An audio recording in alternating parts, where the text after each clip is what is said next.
After 16 years of drought along the Colorado River, water quantities and prices fluctuate wildly. Now cities that depend on the river are desperate for some water regularity.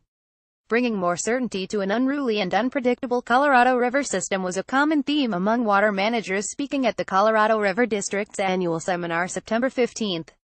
Although the drought that has gripped much of the Colorado River basin for the past 16 years has eased up a bit, population growth and the long dry spell have pushed the river's supplies to the limit, with every drop of water in the system now accounted for. Meanwhile, the effects of climate change on the Colorado's future flows are still a big question mark, and it could mean wide variability in the years to come, with periods of punishing drought followed by a sudden record-setting wet year, as California recently experienced. Bill Hazenkamp, general manager of Colorado River Resources for the Metropolitan Water District of Southern California, described how, in April 2015, snowpack in the Sierras was at an all-time low. But by this spring, it was at an all-time high, after a winter of heavy precipitation. The change in snowpack eventually led to huge fluctuations in water prices, from $1,800 per acre-foot at the height of the drought to just $18 per acre-foot this year, Hazenkamp said. That kind of turbulence places enormous pressure on the Colorado River Basin's big municipalities, which must secure their water supplies for millions of people, said Eric Kuhn, the general manager of the Colorado River District, which is based in Glenwood Springs and helps protect western Colorado's water resources. Kuhn is retiring next year and was making his last formal presentation as general manager of the River District.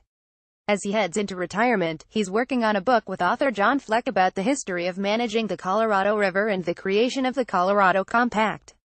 The reality is, and we all have to accept this, big city providers need certainty, he said. However, Kuhn said he didn't think that means more trans-mountain diversions from the western slope of the Rocky Mountains.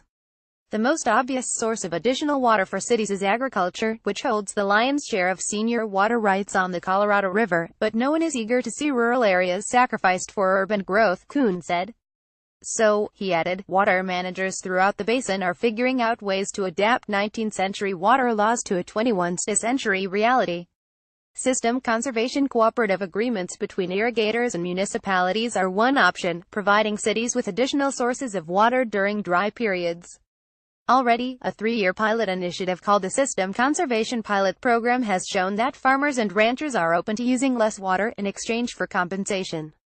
Beginning in 2014, 4 of the big Colorado River Basin municipalities and the Bureau of Reclamation contributed $15 million to fund water conservation projects throughout the basin. Outflow from the dam across the Colorado River that forms Windy Gap Reservoir. Brent Gardnersmithaspen journalism. The program was in limbo after this year while officials worked out some issues, but Hazenkamp said Friday that the funders have agreed to continue the pilot program for another year, in 2018. For water managers, these kinds of flexible arrangements, along with rigorous water efficiency, recycling and reuse efforts, are the key to finding certainty on an inherently volatile river system. Still, those solutions will not be easy. As Bill Tramp, a longtime rancher from Gunnison County, Colorado, explained, less irrigation often comes with unintended consequences such as diminished return flows to the river in nearby fields.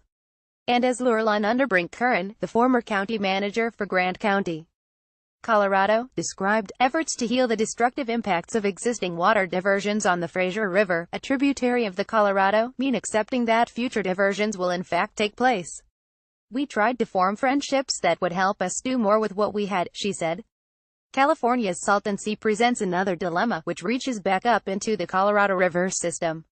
The salty inland lake, created by an accidental breach in an irrigation canal, is drying up.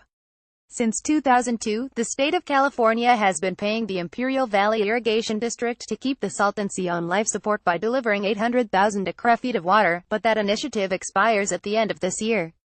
Continuing the water deliveries means using up more of the Colorado River's dwindling supplies, but letting it dry up means exposing local residents to a lake bed full of toxic dust.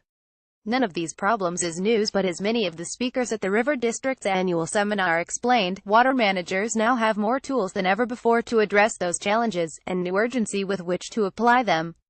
Recent successes include the successful negotiation of an updated binational water agreement between the U.S. and Mexico, called Minute 323, that is expected to be signed this month. It will outline how the two countries share future shortages on the Colorado River.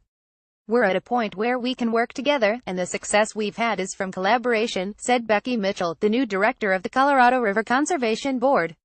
It's really all hands on deck. This story was originally published by Aspen Journalism, which collaborated on the story with the Glenwood Springs Post-Independent, the Vail Daily, the Summit Daily News and the Aspen Times.